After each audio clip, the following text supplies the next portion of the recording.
¿Qué pensarías si te dijera que algunos monstruos de las leyendas terminaron teniendo nombre científico? ¿Qué tal, amigos? Bienvenidos a otro video del especial de octubre. Para este video vamos a hablar de uno de los temas que más me gustan y es la criptozoología.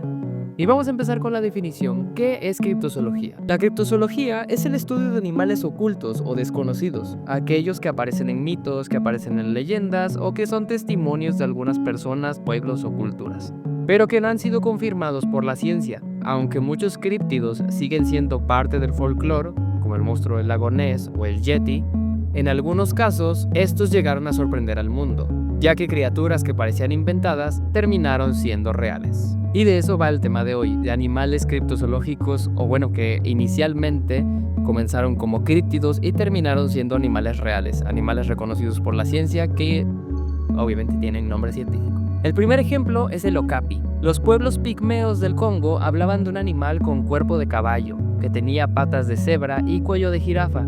Los europeos lo llamaban el unicornio africano. Fue en 1901 cuando el explorador británico Sir Harry Johnston envió restos a Europa y el zoólogo Philip Lutley lo describió como Okapia johnstoni, confirmándose así su existencia. Otro ejemplo bastante interesante es el gorila de montaña. Este comenzó su mito cuando viajeros narraban que tenían encuentros con hombres salvajes, gigantes y peludos en África. Estos hombres salvajes se creían mito hasta que fue descrito por primera vez en 1847, relativamente no hace muchos años, por el médico y misionero estadounidense Thomas Savage, junto con el naturalista Jeffrey Swiman. Bueno, el celacanto. Este se creía extinto desde la era de los dinosaurios. En 1938, la zoóloga sudafricana Marjorie Courtney identificó un ejemplar capturado en la costa. Fue descrito formalmente por J.L.B. Smith en 1939. Otro ejemplo de un críptido que terminó siendo real es el del dragón de Komodo. En Indonesia se hablaba de dragones que devoraban cabras y hasta personas.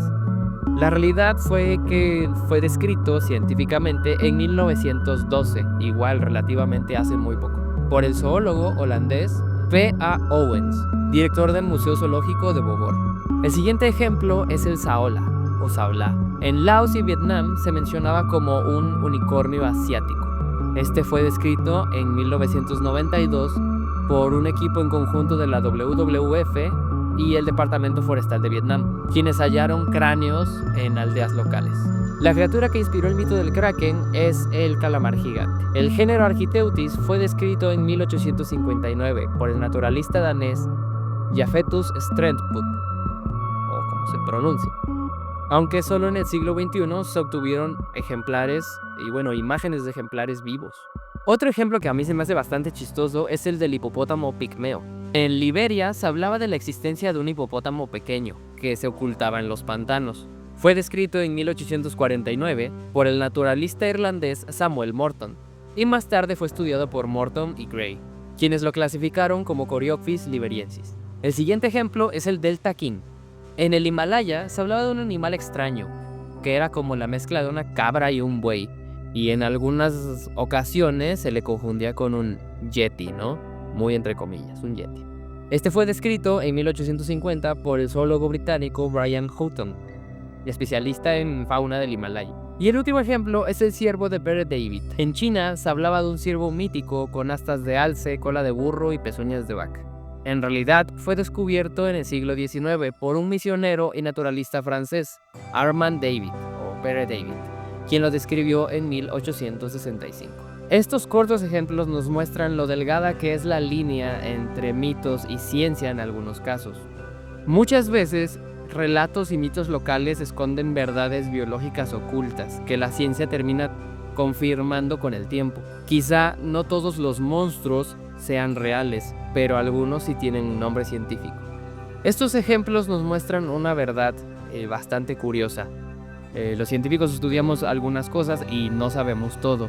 A veces esta información o estos mitos que provienen de culturas que tienen una convivencia con la naturaleza bastante cercana, debido al tipo de actividades que realizan, son quienes tienen esta información o se dan cuenta de algunos fenómenos incluso antes que los científicos. No solo con el descubrimiento de especies, puede ser algún comportamiento que presente una especie o una comunidad, una población en específico, y ellos se den cuenta de un comportamiento o sean conscientes de una relación biológica que exista entre ciertos individuos o ejemplares antes de que los científicos lo notemos. Entonces también por eso es muy importante, o son muy importantes los estudios etnobiológicos, etnozoológicos o etcétera, todos estos que incluyen información de pueblos originarios, porque pues de aquí se puede recabar bastante información que se puede confirmar y que muchas veces se desconoce.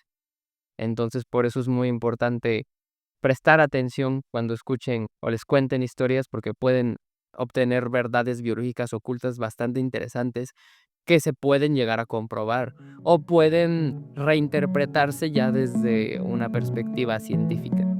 Y pues bueno amigos, esto fue todo por mi parte.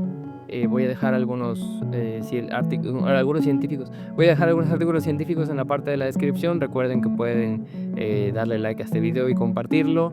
Y pues quizá este sea el último video de la temporada de octubre. Entonces espero que les haya gustado esta miniserie de videitos temáticos por octubre. Nos vemos a la próxima.